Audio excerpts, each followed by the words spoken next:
Terima kasih untuk kesempatan dan waktu yang telah diberikan kepada kelompok kami. Sebelumnya, perkenalkan nama saya Jenny Linta Uli, bersama dua rekan saya yaitu Marta Bernadette dan Maria Magdalena Tetiata. Kami dari kelompok 2 reguler akan mempresentasikan tentang studi kasus yaitu penyalahgunaan obat. Berita yang kami ambil di sini adalah perjalanan kasus narkoba Medina Zain hingga akhirnya direhabilitasi.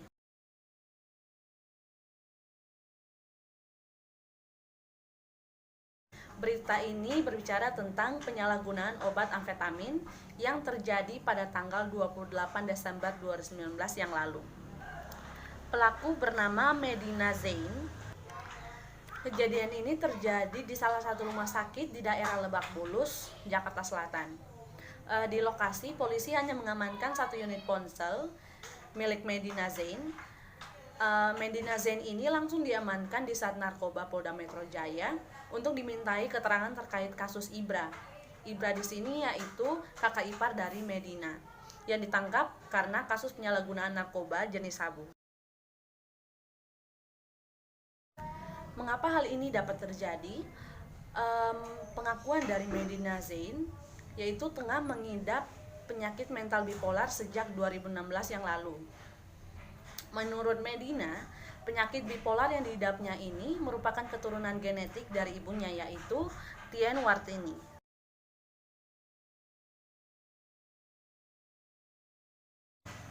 Kejadian ini berawal ketika Medina ditangkap karena pengembangan kasus narkoba yang menjerat kakak iparnya yaitu Ibra Azari.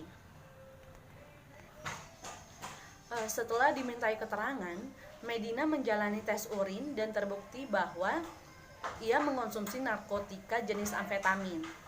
Tidak hanya terbukti yang terdapat pada hasil tes urin, tetapi berdasarkan keterangan dari para kerabat dekat Medina juga membuktikan hasil yang positif. Medina Zain ditetapkan sebagai tersangka. Dan pada tanggal 30 Desember 2019, Medina Zain dan Ibra Azari menjalani pemeriksaan lebih intensif ke pusat laboratorium forensik yang ada di Jakarta Timur. Di laboratorium tersebut dilakukan tes rambut untuk mengetahui berapa lama mereka berdua telah mengonsumsi narkoba. Hasil tes ini diketahui pada tanggal 2 Januari 2020 lalu. Berdasarkan hasil tes, Medina diketahui positif sebagai pemakai narkotika. Sebagai catatan, amfetamin ini termaksud obat narkotika golongan 1.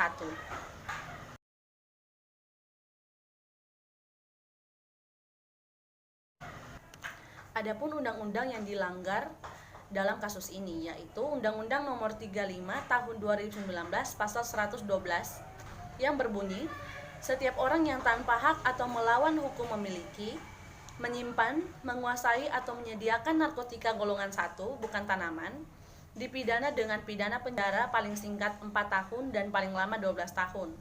Dan dipidana dengan denda paling sedikit 800 juta dan paling banyak 8 miliar. Sumber berita ini kami akses dari www.kompas.com. Sekian presentasi dari kelompok kami. Untuk perhatiannya, kami ucapkan terima kasih.